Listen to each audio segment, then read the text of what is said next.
I'm here at the scene of the crime spree, right behind me. Strange. Vice Mayor Strange, you'll address her properly. You can kiss my foot. Mr. Rickard, you're out of order. FBI, we are asking you to investigate this council. Please look into this council, how they award contracts, the bid process, how they use their positions to benefit their friends and themselves, how they use their positions to attack residents and critics and neighbors and business competition. FBI, will you please look into this? And I welcome the FBI here.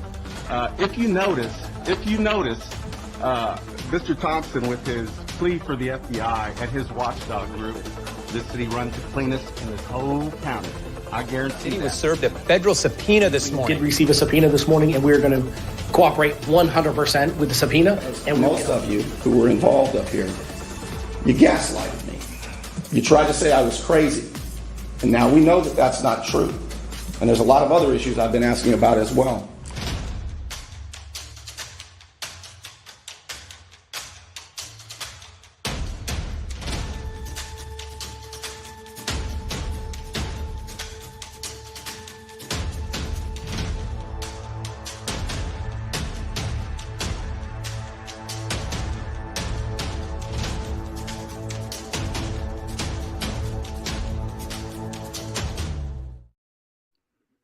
The final rulings have come out by Judge Walker.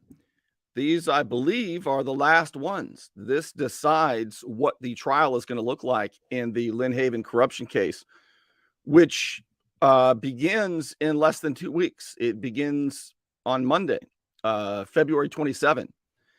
And Judge Walker has said that if a lot of people show up, that he will open the bigger courtroom so that everybody can watch the trial of the of Bay County's Bonnie and Clyde. That's what the prosecutors and the sheriff's office and the FBI say they've got the Bonnie and Clyde of public corruption. Now, it is true that 62 of the 64 counts against her have been dropped, but no matter.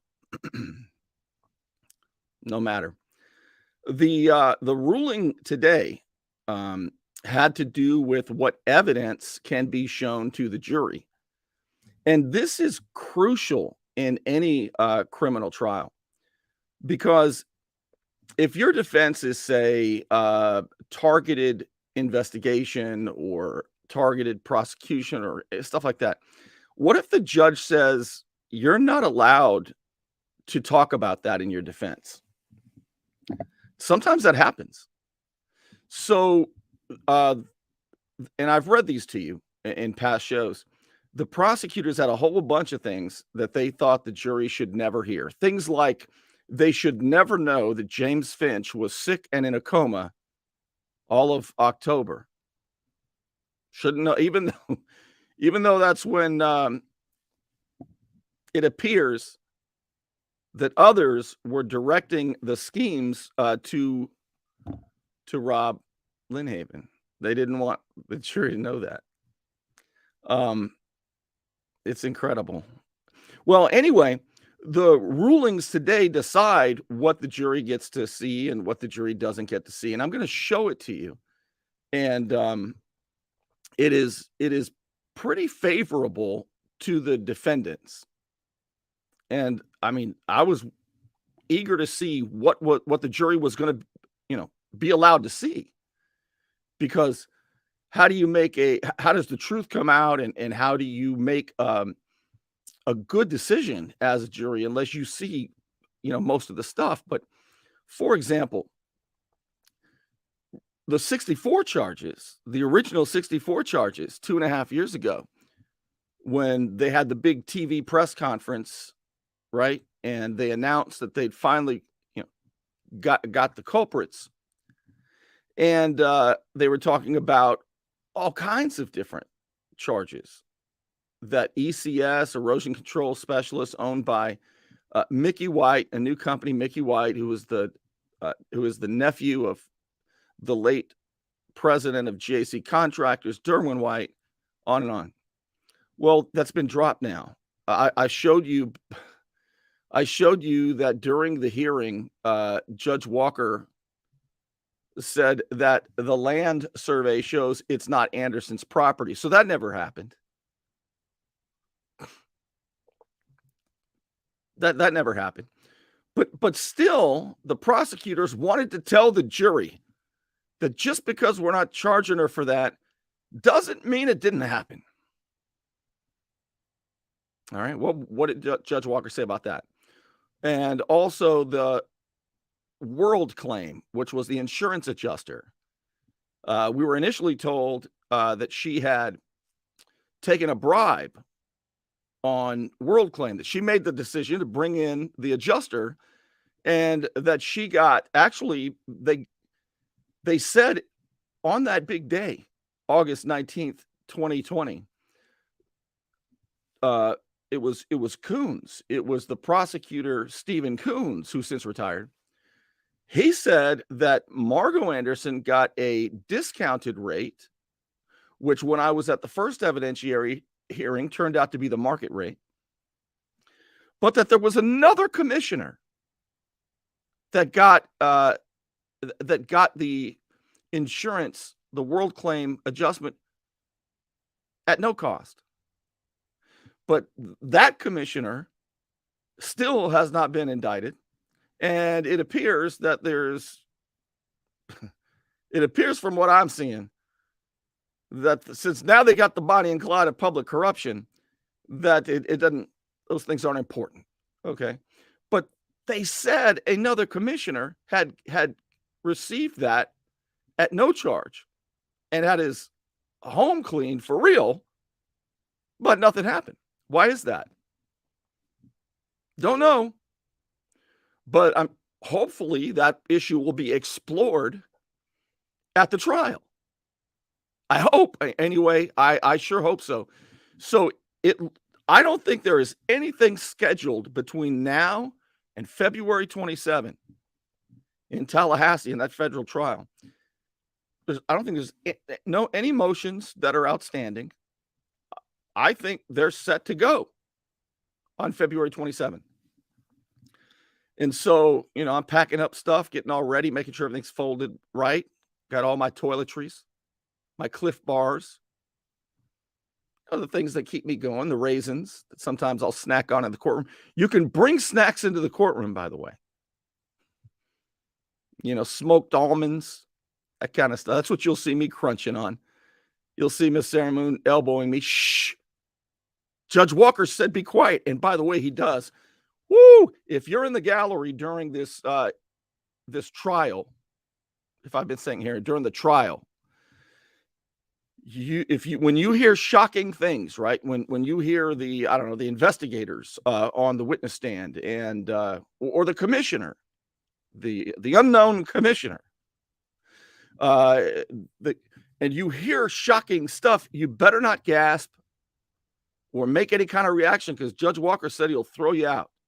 He doesn't want the jury to see any reaction in the gallery, properly so. And he's strict on that. So you better bring your best poker face, because it's going to be a barn burner. All right. So you want to see what the judge said today when he decided, what evidence can be admitted and what evidence. It's called the motions in limine. They were ruled on. And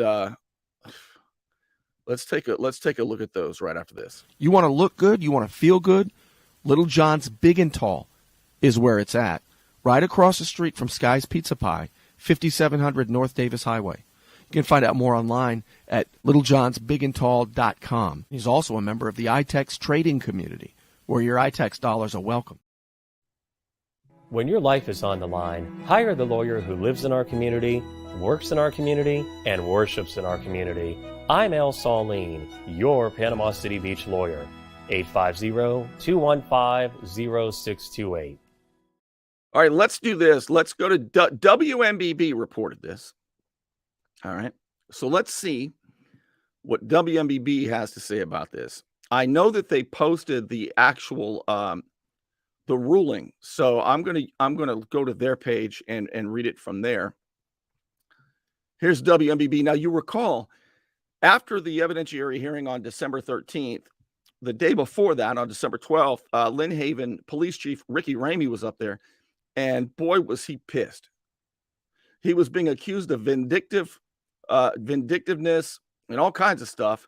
And he proved that wasn't true a few days later by arresting James Finch's wife. And, by the way, so I'm talking about 4 days later, he arrests James Finch's wife, and WMBB had it on, like it was the featured thing. You see all that stuff right here? Like right here, watch. Let me blow this up. You see all that? That was all James Finch's wife for like an entire day. WMBB wanted, that was that big a news. All right, so now, now I can't even find the story about the big ruling by Judge Walker today. Let's see if we can find it. All right, PC Judy Vandergriff sworn in, more parking. PC commissions approved plans to renovate. PC moves forward in Marina Civic Center. Free prom attire. Big heart class. Oh, here it is. All right, here's the big story. Let's click on this. And let's listen to it first. What do you think? Federal Judge Mark Walker issuing 2 rulings today that significantly helped the defense team for former Lynn Haven Mayor Margo Anderson. Judge Walker has decided that the government will not be able to present any testimony regarding Anderson allegedly accepting bribes from erosion control specialist and World Claim. The government claims. Maybe Huey Lewis in the news. That's the news director, by the way. Tom Lewis, Huey Lewis in the news. Maybe that's because they're not being charged at that time.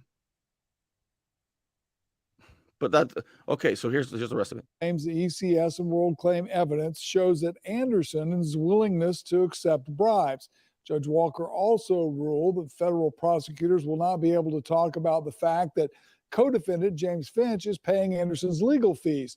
Now, in both instances, Judge Walker said, while there is some merit or probative value to the prosecutors having the ability to present this evidence.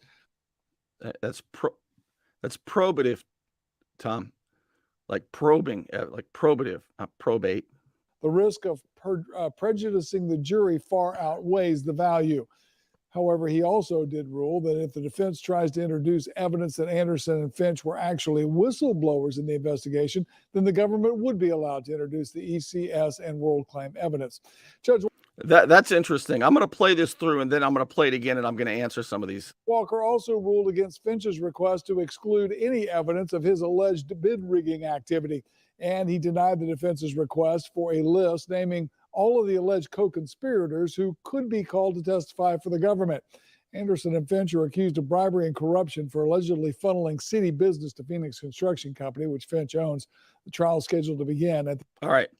So we're going to go through this, and I'm going to pause it because there's a couple of things I want you to know. Mark Walker issuing 2 rulings today that significantly helped the defense team for former Lynn Haven Mayor Margo Anderson. Judge Walker has decided that the government will not be able to present any testimony regarding Anderson allegedly accepting bribes from erosion control specialist and World Claim. The government Those charges were dropped for reasons I showed you earlier. Government claims the ECS and World Claim evidence shows that Anderson's willingness to accept bribes. Judge Walker also ruled that federal prosecutors will not be able to talk about. By the way, that is James Finch right there. The guy on the top right, the tall one there, that is Margo Anderson's attorney. His name is Vazina. And the guy holding the box, he's the clerk. All right, he's the guy holding the box. That's he's like a volunteer. He's like, oh wait, no, wait a minute. I'm just kidding. That's Guy Lewis. That is James Finch's defense attorney, Guy Lewis, who used to work as a U.S. attorney himself down in the Miami area about 20 years ago. And a few years after that, like around 2004, he worked under Attorney General John Ashcroft. And he was actually in charge of all the U.S. attorneys. So that's Guy Lewis carrying the box of heavy stuff. Hey, guy, I bet you can afford to get yourself some strong guy to carry that for you. I mean, geez, that's Guy Lewis there carrying that stuff. Talk about the fact that co-defendant James Finch is paying Anderson's legal fees. Now, in both instances, Judge Walker said, while there is some merit or probative value to the prosecutors having the ability to present this evidence, the risk of prejudicing the jury far outweighs the value. However, he also... In other words, talking about charges that are dropped and charges where during the evidentiary hearing, you looked up the property lines and found this out. Oh, the land survey shows it's not on Anderson's property. So how could there be a bribe? Right? So they're stuck on that. Huey Lewis in the News and the prosecutors. But what you're going to hear is this. He also did rule that if the defense tries to introduce evidence that Anderson and Finch were actually whistleblowers in the investigation, then the government would be allowed to introduce the ECS and world claim evidence. Judge Walker. Oh, okay. So what does that mean?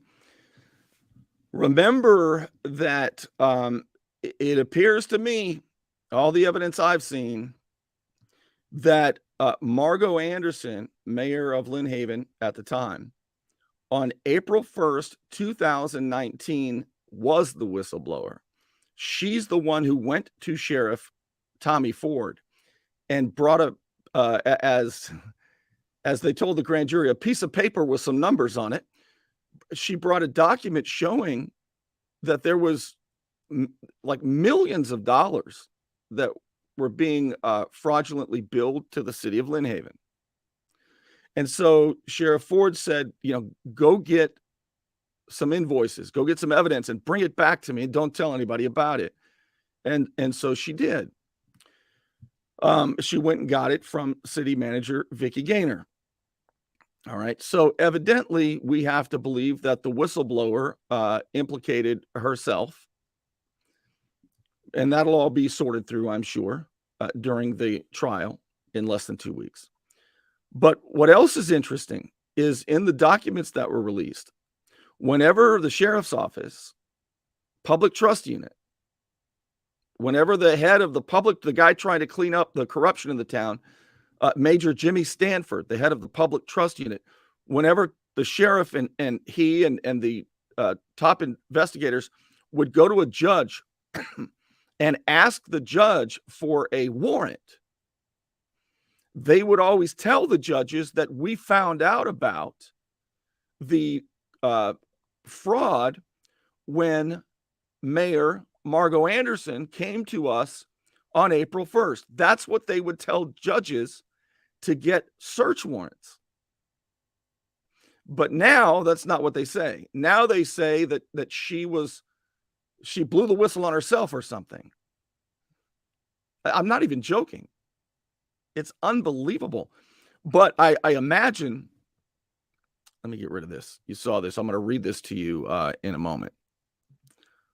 So, boy, hold on. So I imagine that their defense would include that she's the one who blew the whistle. She and James Finch. All right. If that happens, Judge Walker has said, then the prosecutors do get to talk about the other charges that were dropped. Okay. So, it's always, could you imagine being on trial? That's scary enough, even if you believe the evidence is on your side. But the evidence that I've seen, I don't think that's an issue. Let the jury hear it. If they want to talk about it, charges they've dropped because it wasn't on her property, and she did not accept free insurance. If you want to talk about that, okay. We'll talk about that too. I don't see how it damages them. What it might do, though, and what I think the prosecutors are hoping for, is if you just throw out all kinds of accusations, even ones that have been dropped, over and over and over, the jury might think, well, geez, maybe they, where there's smoke, there's fire. There's a whole lot of accusations here. I had a friend one time tell me, a guy I grew up with, he said, my dad told me that if one person calls you an a-hole, just punch him in the mouth. I said, you can't just go around doing that. He said, if two people say you're an a-hole, maybe there's smoke and fire, right? But if 3, 4, 5 people start saying that, then you're probably an a-hole. Right? So the jury might think that. They might think, well, geez, there's a lot of accusations, And so my guess is that would be the fear of that. All right, let's get back to this, because what I want to do is read to you from the ruling itself. All right, we'll just finish this up here. Judge Walker also ruled against Finch's request to exclude any evidence of his alleged bid rigging activity, and he denied the defense's request for a list naming all of the alleged co-conspirators who could be called to testify for the government. Anderson and Finch are accused of bribery and corruption for allegedly funneling city business to Phoenix Construction Company, which Finch owns. The trial is scheduled to begin at the end of this month. All right. So now we'll take, so you've heard their story. Let's take a look at the actual ruling. All right. Boy. Sorry. All right, let me try to get over here and so you can actually see this ruling that came out today. All right, here it is. It's in here. I'm going to see if I can make this any bigger. Yeah, okay. So this is the ruling. It is an order granting in part and denying in part the defendant's motion in limine. All right, motions in limine. That means what can be shown to the jury. This court has considered, without hearing, defendant Margot Anderson and James Finch's motions in limine. The government filed a response in opposition, to which defendants filed replies. Defendants' motions are now under submission and ripe for disposition. That means the time is right, the mood is proper. Here it is. For the reasons set out below. Let me show it to you in this view. For the reasons set out below, Anderson moves to exclude the following items from being admitted into evidence. A, evidence concerning her alleged involvement in ECS and World Claim projects. B, evidence concerning her... all right, hold on. Well, let's take a look at the... We'll take a look at the footnote in a minute. Evidence concerning her, where is the rest of that? Retention and payments of counsel. Finch also seeks to include these items as well as an order C, excluding evidence and arguments related to bid rigging allegations, and D, an order requiring the government to identify all alleged co-conspirators and their statements that it intends to offer at trial. The government argues that evidence on these matters is due to be admitted, and that Finch's request for information on co-conspirators amounts to an improper bill of particulars. This court will address each of the arguments in turn. A, defendants argue that evidence related to Anderson's connections to the ECS and World Claim schemes should be excluded under Federal Rule Evidence 403 because its probative value is substantially outweighed by the danger of unfair prejudice, confusing the issues, here it is, and misleading the jury. Specifically, defendants contend that the government's purpose in introducing this evidence to show Anderson's intent to accept bribes as alleged in indictment, I guess it would be in indictments, in past indictments, based on her willingness to do so in the past, offers little probative value. This minimal value, defendants argue, is substantially outweighed by the danger of confusing the issues and misleading the jurors, because she would then necessarily introduce evidence refuting her participation in the uncharged ECS and World Claim schemes. The government insists, now this is the government's argument, so that was the defendant's argument, that's how these things are laid out. This is the government's argument. that it only seeks to introduce limited evidence about Anderson's involvement with ECS projects to prove her intent to be bribed, as well as to corroborate Michael White's anticipated testimony of his corrupt relationship with Anderson. Now, Michael White has pled guilty and has been all over the place. He's the guy who had the domestic violence, and they talked about how he'd robbed $5 million from the city, and he doesn't appear to be all stable. Let's put it that way. He's an unreliable witness, that's for sure. I wouldn't want him testifying on my behalf or against me for that sake, but that's who he is.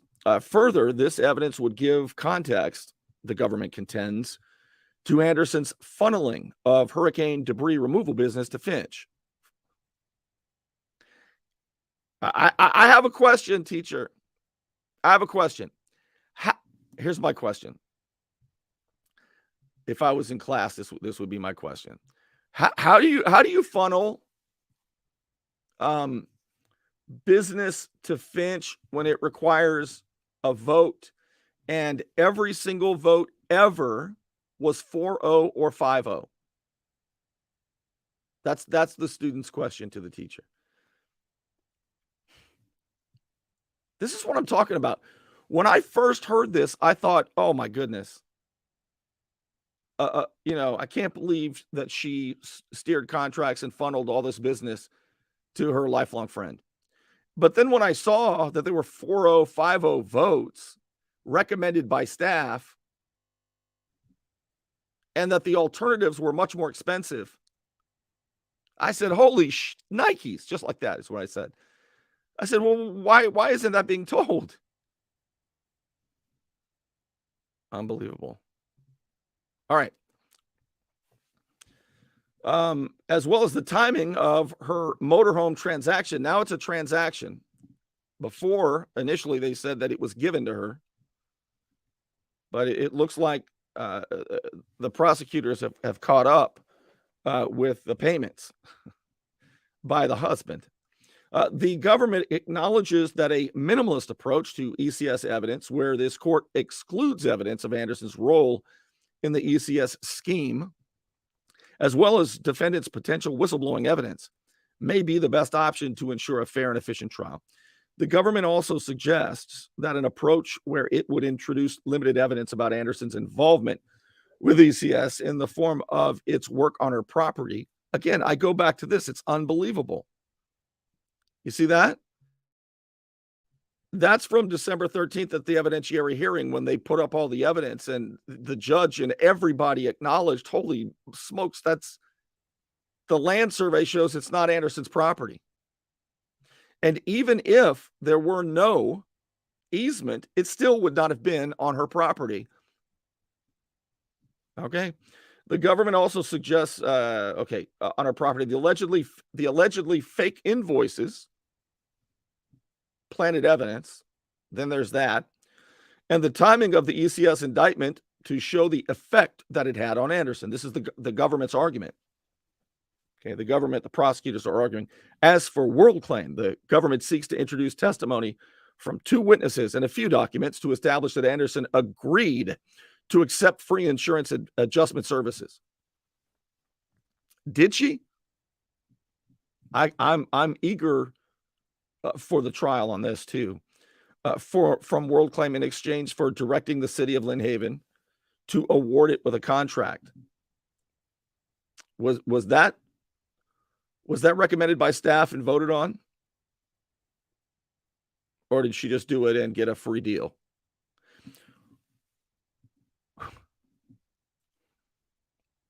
It's amazing.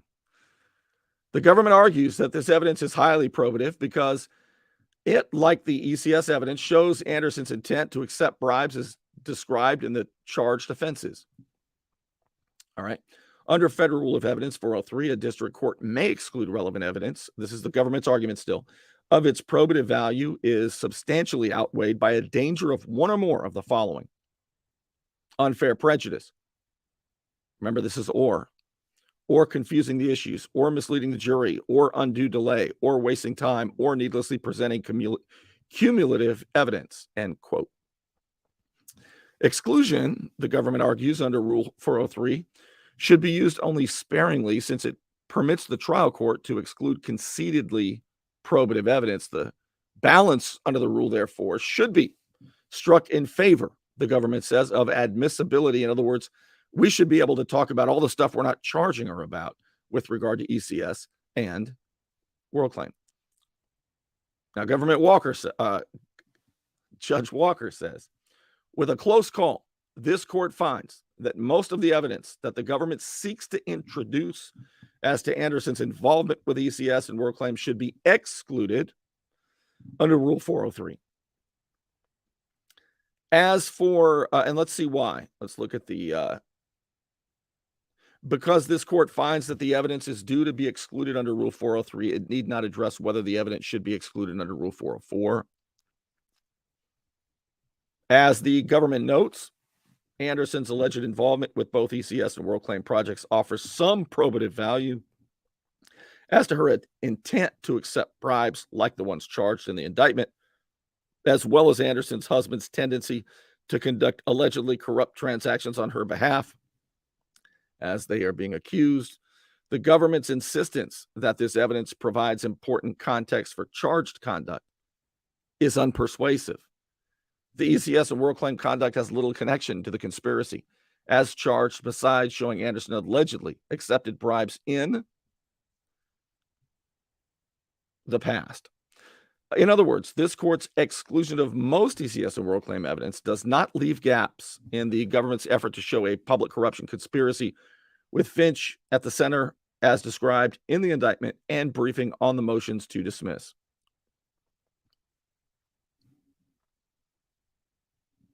All right, where are we at here? All right. Okay, this limited probative value, however, is substantially outweighed by the effect of such evidence would have in confusing the issues and misleading the jury. This is a major issue if you're the defense. You don't want a confused jury. Well, I guess context matters. If you're guilty, you want to confuse the jury, right? If you're not guilty, you don't want to confuse the jury. And I guess conversely, that would be true. If your charges are not true, you want to confuse the jury. And if they are true, you don't want to confuse the jury. I mean, does that make sense? At its core, says the court, Judge Walker, this middle approach pursued by the government would create a trial within a trial on Anderson's involvement with ECS and WorldClaim conduct not charged in the operative indictment, to offer limited evidence on Anderson's intent to accept bribes generally. This evidence would create a substantial risk of the jury considering Anderson's culpability in two uncharged corruption schemes when tasked with her assessing her and Finch's guilt as to other projects. The government does not dispute, the prosecutors, that Finch was not involved with the ECS and WorldClaims. All right, so everybody agrees that that's not an issue. This court also previously severed the ECS and WorldClaim charges directed at Anderson alone under the Federal Rule of Criminal Procedure 14A due to the risk of confusing the jury and the defendants being tried jointly as uncharged conduct. This evidence poses the same risk of misleading the jury with even less probative value. This court finds the minimalist approach submitted by the government comes closer to striking an appropriate balance under Rule 403. The government will not be permitted to introduce evidence about the alleged ECS and WorldClaim schemes with the following exceptions.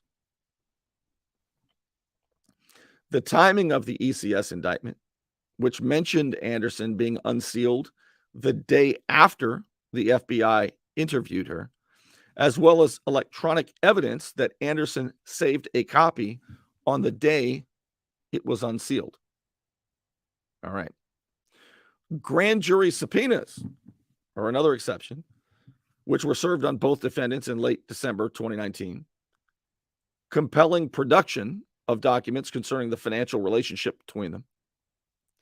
Also, defendant Anderson's spouse issuing a $20,000 check to defendant Finch shortly after the subpoena is issued, with a note purporting that the payment was for the motorhome, with a withdrawal of $15,000 in cash from Anderson and her spouse's joint banking account.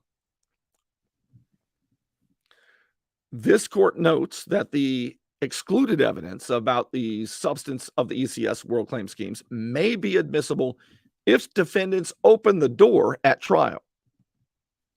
For example, if defendants present evidence that suggests they were actually whistleblowers, raising the alarm about corruption in Lynn Haven, this court will permit the government to rebut the narrative with evidence of the ECS and world claim schemes.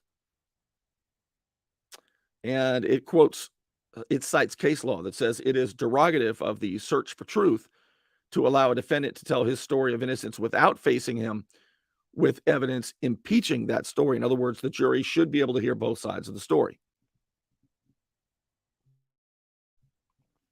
All right, we are on page 8 out of 12, which is really 8 out of 11. So I'm going to share the rest of this this big ruling that came out today that was mostly beneficial to the defendants. These were crucial rulings and the final rulings before the trial.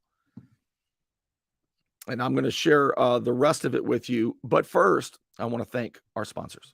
Don't let back pain and neck pain get you down. Find relief at Brown Chiropractic Center on St. Andrews Boulevard in Panama City. Dr. Sherry Brown helps people heal naturally with chiropractic adjustments and deep tissue massage. Call 769-3777. Remember, the trial is in less than 2 weeks. So you know what that means? That means It's a hot time in Florida, and my friend Ryan could make sure your air conditioning is running at peak efficiency. He could even install a new one, built to a higher standard, American standard. Find out more at pcairrepair.com. it's a hot time in Florida. That's what that means. All right, next. Defendants request to exclude evidence of Anderson's retention and payment of counsel. Defendants argue that any mention of Finch helping Anderson select counsel or his financial assistance in procuring counsel should be excluded under Rule 403 because the danger of unfair prejudice substantially outweighs its probative value. Specifically, defendants note that evidence of Finch's association with Anderson counsel serves only to show a connection between defendants, which can and likely will be shown by a bevy of other evidence. This minimal probative value, defendants contend, is substantially outweighed by the danger of unfair prejudice that some jurors will assume something nefarious lies beneath. Finch's assistance, perhaps that Finch is paying to keep Anderson from cooperating with the government. The government argues that evidence of Anderson's financial arrangement with her counsel and Finch tends to show that defendant had a corrupt arrangement, which it intends to prove by introducing only evidence of Finch's initial transfer of $200,000 to Anderson's counsel. The government cites, among other cases, again, they're citing case law now, for a proposition that evidence of a defendant's particular choice of counsel is fair game when the choice of counsel is relevant to the dispute. This court agrees with defendants. Evidence regarding Anderson's retention and payment of counsel is due to be barred under Rule 403. The government's point that this evidence is probative of defendant's potentially corrupt association is well taken. However, the probative value of this evidence is substantially outweighed by the danger of undue prejudice, namely, that the jury finds Finch paid for Anderson's counsel to prevent her from cooperating with the government. Allowing the government to introduce evidence of Finch helping to finance Anderson's legal defense presents a substantial undue risk that the jury will question both Anderson's right to counsel of her choice, as well as this court's verification that she, by knowingly and voluntarily waiving any potential conflict of interest, controls the scope of her representation. The probative value of the government introducing evidence regarding Anderson's retention and payment of counsel is substantially outweighed by the undue prejudice that would result from this admission. Accordingly, such evidence is due to be excluded under Rule 403. Now, Finch's request to exclude prior evidence of his alleged bid rigging. Finch contends that the government should not be permitted to introduce evidence of so-called bid rigging, including any bids for contracts or the purchase of city-owned property unrelated to the city's projects at the core of the operative indictment. The government argues that while this evidence is relevant, it does not presently intend to offer such evidence in its case in chief, in other words, in the main narrative. It may be a relevant topic, the government notes, for cross-examination for certain potential defense witnesses, or in a rebuttal case. And the judge says, rather than address the issue of admissibility for these purposes now, the government suggests that this court refrain from addressing the admissibility of this evidence now and instead require counsel to approach the bench before eliciting evidence or argument on the subject. The judge says, based on this representation, this court will refrain from ruling on Finch's request to exclude prior evidence of his alleged bid rigging. If the government seeks to introduce the argument of evidence on this subject, it must approach the bench to make its case for admissibility. Finally, and we're at the end, Finch's request for the government to produce the names of all alleged co-conspirators and a description of their statements it intends to produce. Finch argues that the government intends to introduce statements under the co-conspirator hearsay exception. I think it says if they do, argues that where the government intends to do it, it can mitigate the danger of prejudicing a defendant by admitting such statements without a proper foundation, by requiring information about the conspirators and their statements prior to trial. The government contends that it does not need to produce this information at this stage, and Finch is essentially asking for a bill of particulars. This court declines to exercise its discretion to direct the government to produce this information. So the government wins this one. First, this sort of request is improper for a motion in limine, which should aim to resolve this is an important point, which should aim to resolve evidentiary issues, not discovery. Second, as the government notes, Finch is essentially asking for a bill of particulars, which this court declines to mandate. Accordingly, Finch's request for the government to produce the names of all alleged co-conspirators and a description of their statements it intends to produce is denied. As set out above, this court finds that most of the evidence that the government seeks to introduce as to Anderson's involvement with ECS and WorldClaim should be excluded. Similarly, evidence regarding Anderson's retention and payment of counsel is due to be barred. As for Finch's individual request, this court will refrain from ruling on his request to exclude prior evidence of his alleged bid rigging and will require counsel to approach the bench before eliciting evidence or argument on the subject. This court declines Finch's request to direct the government to produce the names of the alleged co-conspirators and a description of the statements it intends to produce. Accordingly, the defendant's motion in limine are granted in part and denied in part. Signed, Chief Judge Mark Walker. That's it. That was the last of the motions to be ruled on. Now we've got how many days? 12? Is that right? 13 days until trial. Monday in Tallahassee.